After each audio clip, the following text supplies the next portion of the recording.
Qual que é essa história? Como que chegaram nessa empresa e por quê? Na realidade, sim, a gente assessorou essa empresa. Eu fui fui vice-presidente da Confederação Brasileira de Golfe, né? Na verdade, eu era do Clube de Golfe de Brasília, fui diretor financeiro, depois virei secretário-geral. E nessa época, um conselheiro da empresa tinha uma empresa que prestava serviço de registro de contratos de financiamento de automóveis, né? A maior empresa que prestava serviço no mercado era a CETIP, né? A CETIP hoje é a B3, né? A CETIP fez a fusão com a Bovespa e virou a B3. Mas na época era a CETIP, que era o balcão de títulos privados, né? E a CETIP comprou uma empresa chamada GRV, de gravames. Essa GRV era do dono do Ibope, do Carlos Montenegro. E a CETIP comprou essa empresa, e a outra empresa que fazia isso era desse conselheiro lá do Clube de Golfe. Ela fazia esse mesmo serviço, só existia esse. E aí a CETIP tentou comprar essa empresa.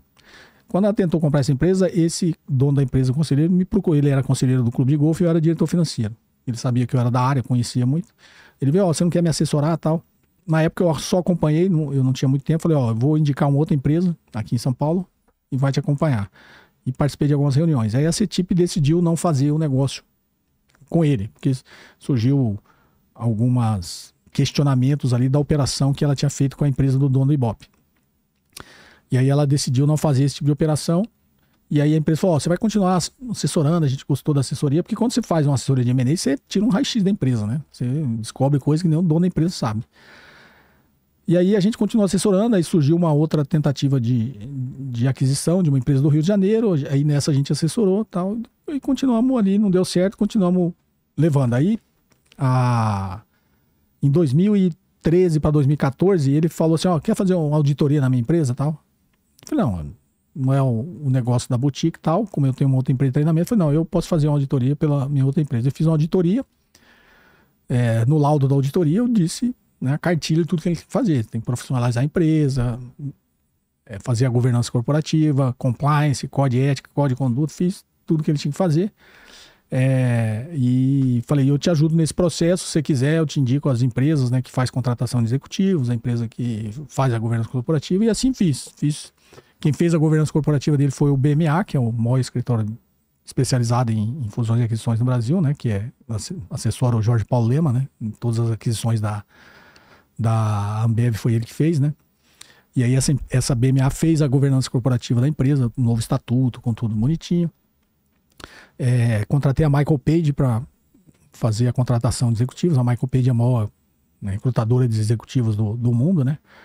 Então, assim, peguei só a nata para ele contratar e fazer. Só que aí nesse meio tempo ele falou assim, eu quero que você seja o presidente da empresa, né? Tem que ser você e tal. Eu resisti porque eu já tinha a minha boutique de M&A, dava aula no IBMEC, fui professor do IBMEC por 10 anos, estava na Confederação Brasileira de Golfe, né? Eu era vice-presidente da Confederação Brasileira de Golfe. Então, assim, minha vida era muito corrida, né? Eu não tinha uma parte da minha empresa de investimentos ainda, que eu passei para uma outra empresa, mas eu ainda monitorava alguns clientes. Então eu tinha uma vida muito corrida. Aí ele insistiu tanto, falou assim, fala o seguinte, você pode continuar tocando suas empresas, né? Você vai ser o presidente, você vai escolher a diretoria, você não precisa bater ponto, não precisa vir todo dia na empresa, mas você que vai mandar na empresa, você que vai coordenar. Aí eu topei, falei, não, tudo bem, com essa carta branca. Falei, usei os mesmos parâmetros da Michael Page que eu ia usar para contratar o outro presidente para me contratar. Coloquei tudo que a gente acordou na governança da empresa, ou seja, quem manda a empresa sou eu, sou o presidente, né? Na estrutura de governança, apesar, quando ela é bem feitinha, você pode até ser o dono da empresa, mas você não manda nela, né? Quem manda é o presidente da empresa, é o executivo principal, né? E aí assumi a empresa em janeiro de 2015. Quando eu assumi a empresa em janeiro de 2015, como eu tinha feito a auditoria da empresa, eu sabia algumas coisas suspeitas. Aí o que eu fiz? Eu assumi em janeiro, no dia 10 de janeiro eu notifiquei um contrato de SCP, que é a Sociedade em Contas de Participação, que era pago R$1 milhão para esse contrato por mês e não tinha contrapartida ali, né? E aí eu cortei, notifiquei que ia cortar com mais 10 dias da notificação, ia cortar, e assim fiz. Dia 20 de janeiro eu cortei, parei de pagar os caras e procurei o Estado. Esse caso foi no Estado do Mato Grosso. E aí eu procurei o Estado, falei, tá acontecendo isso aqui, eu quero devolver o dinheiro pro Estado, né? Expliquei a lógica matemática, eu sou bom nisso, né? Falei, que a concessão, quando a empresa ganhou, era 90% para a empresa e 10% para o Estado. Já era alguma coisa estranha.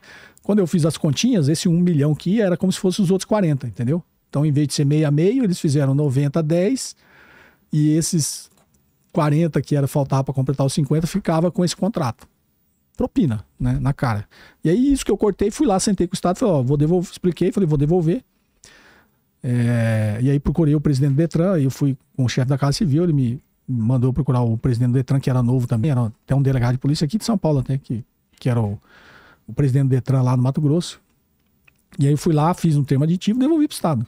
Fui pro Estado e continuei tocando a vida. Recebi 2 ameaças de morte, né? Okay.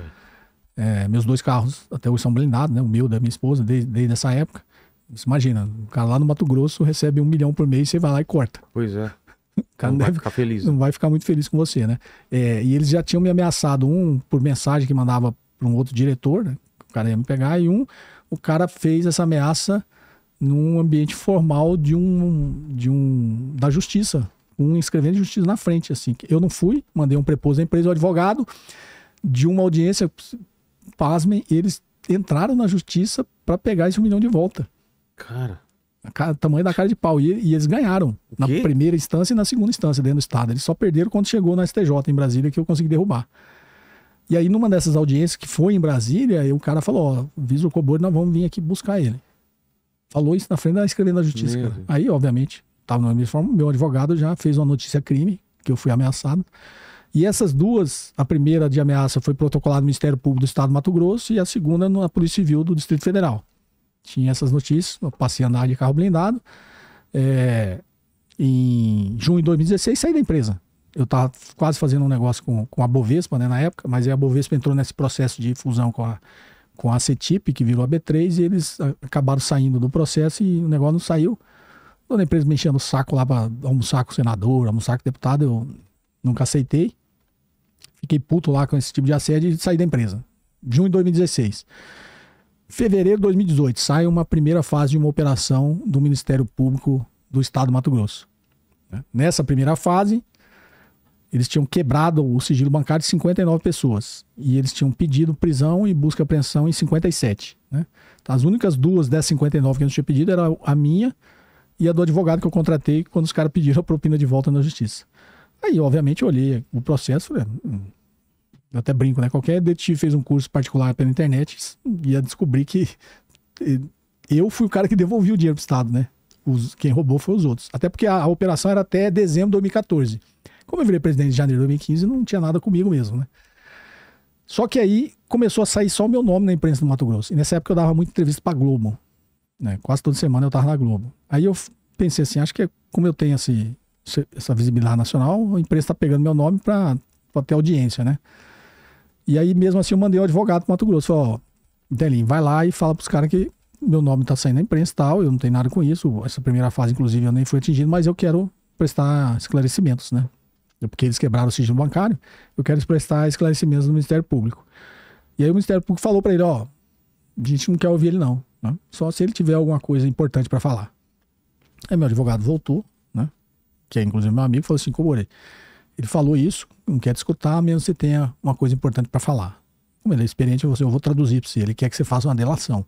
Eu falei assim, pô, Delinho, o princípio da delação é você cometer um crime e ir lá entregar aos outros. Eu não cometi nenhum, então deixa para lá. Deixei para lá. E passou mais uma semana, só o meu nome na imprensa.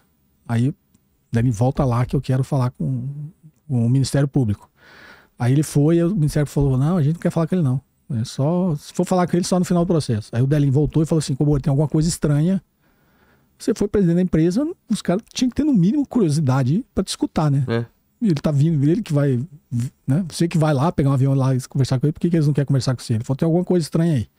Vamos fazer o seguinte, tudo que a gente ia falar lá de esclarecimento, vamos colocar numa petição, formalizar e protocolizar lá. Beleza? Beleza. Eu peguei a quebra de sigilo bancário da minha conta e das minhas empresas. E cada um, quando era da empresa, todas as notas fiscais que a gente emitiu, a gente, como empresa de M&A, a gente era extremamente correto, né? Todas as notas foram emitidas, todos os laudos que a gente emitiu para a empresa, para provar que teve uma contraprestação de serviços. Tinha mais de 1.200 páginas de laudo que a gente tinha dado para a empresa. Quando eu virei presidente, o dia que entrou dinheiro na minha conta, meu salário, o dia que saiu, que foi para um fundo de investimento. Porque qual que era a minha vantagem? Como eu tinha muita atividade, na época o meu salário eu não usava, né? Tudo que entrava eu já aplicava, né? Então eu tinha... Foi uma forma de ter o famoso follow the money, né? Siga o dinheiro. Então o dia que entrou o dinheiro, o dia que entrou na minha conta, saiu no dia seguinte e foi transferido para um fundo da XP na época.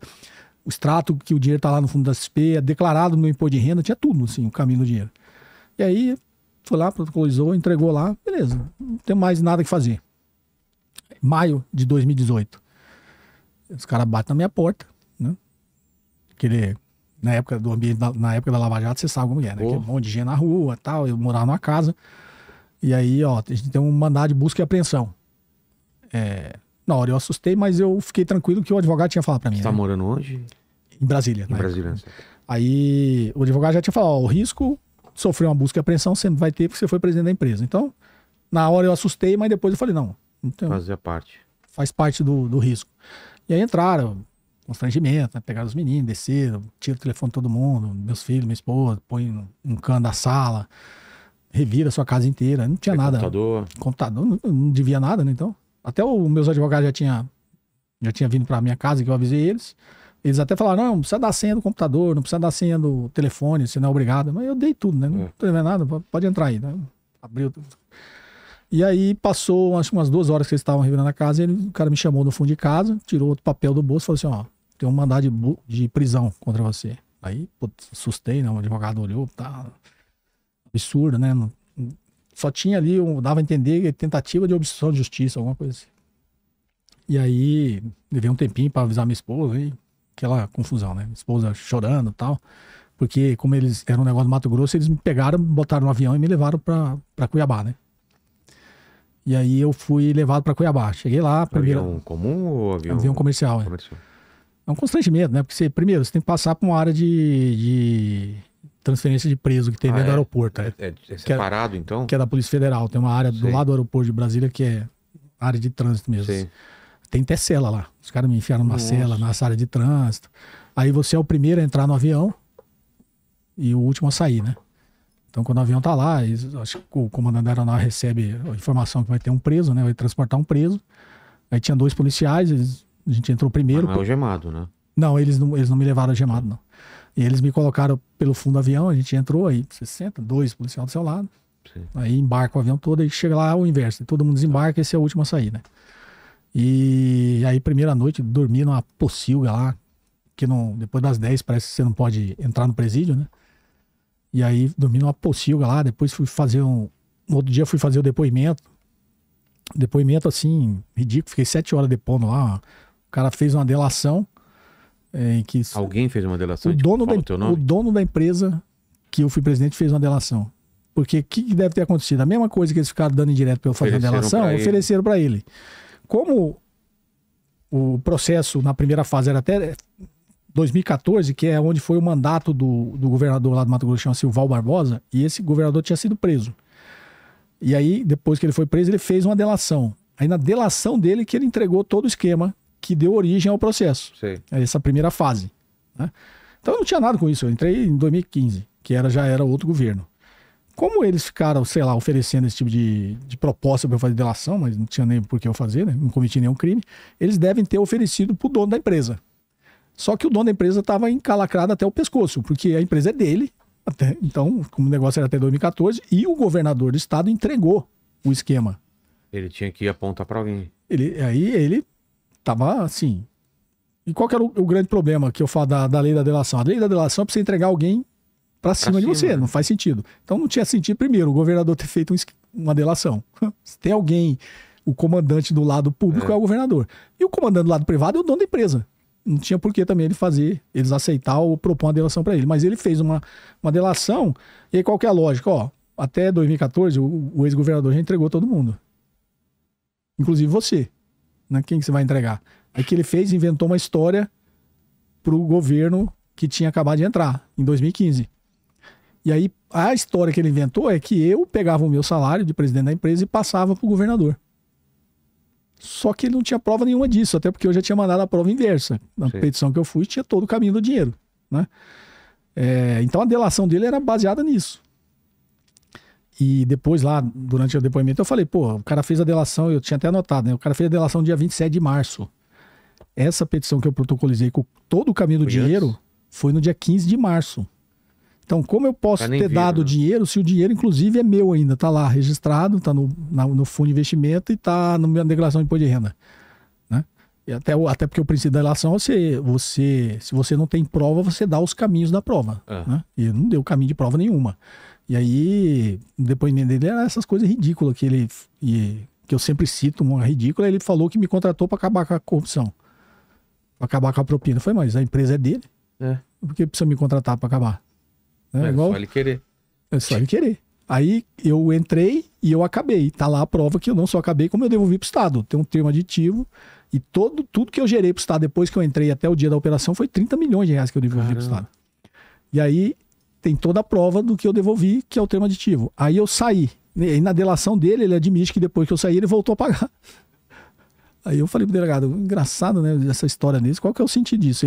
Primeiro, ele não precisa me contratar para acabar. Ele falou que me contratou para acabar, a empresa dele acaba a hora que quiser. Aí eu entrei, eu acabei. Tá aí a prova que eu acabei. Aí eu saí e na delação dele ele admite que ele voltou a pagar. Eu tô preso e ele tá solto. Aí, cara, assim, fiquei 7 horas, assim, porque a delação, você vai... É uma sala, tem... Cara, na sala tinha 2 delegados, a escrivã e tinha uns 5 promotores de justiça. Sim. E fiquei 7 horas lá. E aí... Era tão ridículo, assim, tudo que o delegado tava constrangido, né? De me escutar. Era até um descendente japonês também. O nome dele é Masao. Aí no final ele falou assim, não, Kobori, fica tranquilo, né? Você vai dar a volta por cima. Tudo vai ser explicado, você vai dar a volta por cima. O delegado fala isso pra você. Primeiro, porque o depoimento foi tão claro, assim, que eu se fosse da justiça, teria vergonha de me manter preso. E o delegado fala isso pra você fala, pô, vai me soltar, né? Aí na época até eu chorei, porque quando ele falou você vai dar a volta por cima, eu fiquei tão revoltado que eu falei assim, Masao, você é Nihonjin. Nihonjin é japonês, né? O que é Nihonjin? Nihonjin é japonês, né? Ah, é o nome? É o nome, é Nihonjin. Falei, você é Nihonjin, você sabe o valor que tem o nome da família. Pois é. Falei, vocês estão acabando com o nome da minha família. Aí ele levantou, me levou pra fora, me abraçou. Eu falei, pô, vai me soltar, né? Fiquei 80 dias preso. 80 dias? Esperando o quê? Os caras fazendo pressão pra eu delatar. Todo dia chegava um recadinho pra eu delatar. Como que era? Olha, se você...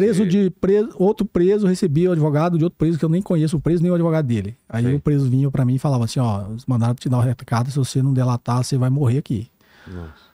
Aí o preso da minha cela saía pra ir no fórum, voltava e falou, putz, promotor tal me parou no corredor e perguntou de você. Né? Falou que, assim, perguntando qual que era o seu estado psicológico, se você estava abalado, não estava. E o preso falava, ele falou que você tinha que delatar. Aí eles falavam assim, cara, os caras estão querendo destruir você até você abrir o bico. O dono da empresa, delatar quem? Corroborar com a delação do outro, inventar uma história. Eles queriam derrubar o governador. Tá. Né? Tanto era essa pressão direto que ia na prisão pra mim, que um dia o meu advogado foi lá, eu mandei ele pôr uma nota no jornal, né? Porque aí a própria imprensa faz essa... que o advogado levava o jornal para eu ler, aí Sim. nos jornais estava lá, empresário está negociando a delação, empresário vai fazer a delação, empresário vai... Ele não tinha nada. Não tinha porra nenhuma, eu nem tinha contato com ninguém lá, só tinha contato com os presos, né? E aí eu mandei botar uma nota lá para primeiro desmentir tudo isso, botei uma nota no jornal lá, o advogado botou lá no jornal, pago até a nota, em que eu dizia lá que não tinha nada disso, pressuposto ser cometer crime, não cometi nenhum. E eu lembro de uma frase que estava muito em mim, assim, me impactou bastante, que eu falei assim, apesar de preso, não me sinto aprisionado. Tipo, se a intenção de vocês é me abalar psicologicamente, pode ter certeza que eu tô tranquilo, né? E não abalou mesmo? Abala, né? Cara, abala sim, mas abala porque aquilo destruiu minha vida. Profissional, assim, minha vida acabou. Do dia pra noite, eu era um cara que aparecia toda semana na Globo. Quando eu saí da prisão, eu era a escória da sociedade, eu era um leproso. Né? Você aparecia na Globo... Como professor, como, assim, os caras, a Globo sempre pôs economista, eu nunca fui economista, né? Eu sou financista, mas a Globo me interessava toda semana. Para falar sobre isso. Sobre mercado, sobre economia.